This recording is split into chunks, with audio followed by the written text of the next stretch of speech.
UK has just over 2,500 species of moth, 2,100 of which have been recorded in Kent at one time or another since the 1700s. We've got records going back over 200 years for the county, which is pretty impressive. Millions of records over that time.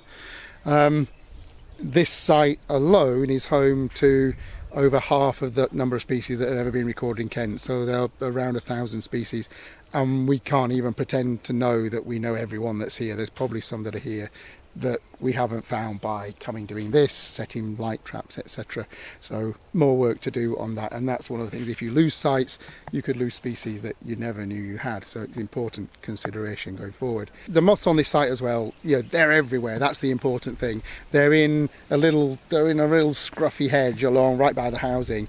They're in the lovely triple SI bit, the bit that's got the designations, but the moths in particular will be exploiting pretty much every angle of this whole area, and it's great because a lot of the area is completely untouched. It's never been farmed, it's not had fertilizers, pesticides. Another thing, that moths are great ambassadors for a site.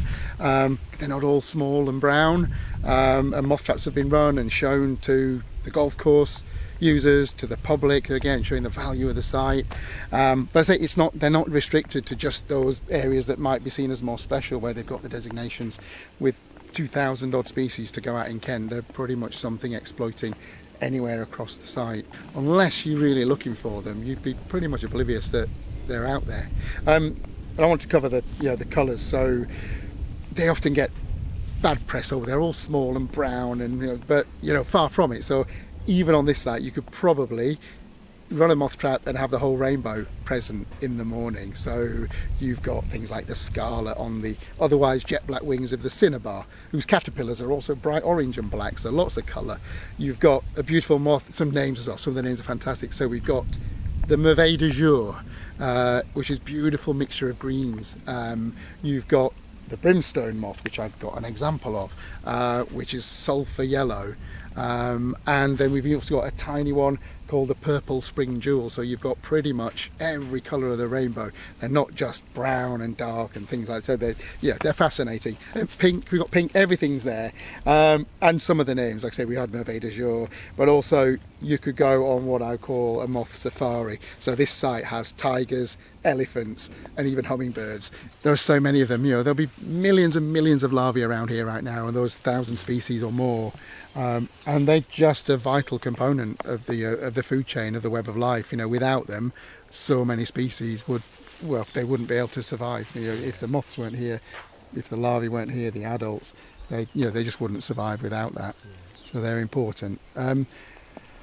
Also, so a phrase I use for them, so they're slightly biased, of course, I'm county moth recorder, but they're the ideal sort of canary in the coal mine is what I call them. So because there's so many, and they are relatively, although we talked earlier about overlooking them, they're relatively easy to, if you get out there and do a bit of this, put some light traps, they are relatively easy to monitor.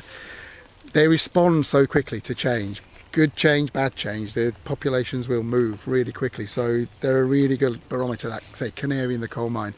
And you can even use sort of moth population fluctuations to shine a light on the prospects for other species as well on your site. So they're great in that respect. As I said, moths are on this site pretty much everywhere.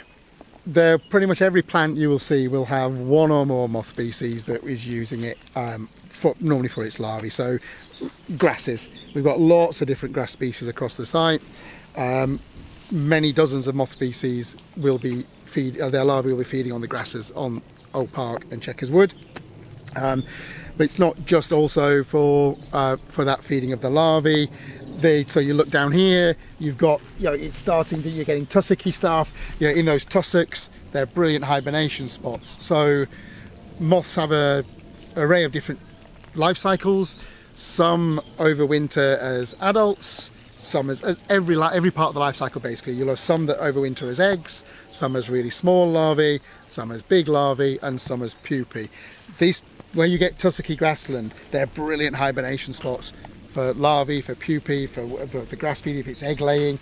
They're really, really good for things to hide away and to be able to hibernate over the winter. When you're managing a site, it's always a almost an impossible balance to strike, because you have so many species that you want to try and cater for. So it's trying to have a little bit of everything if you can. On this site, one of the key things is the size of the site. It means you can have that varied management, which is a bit of a luxury. You know, you don't always get that.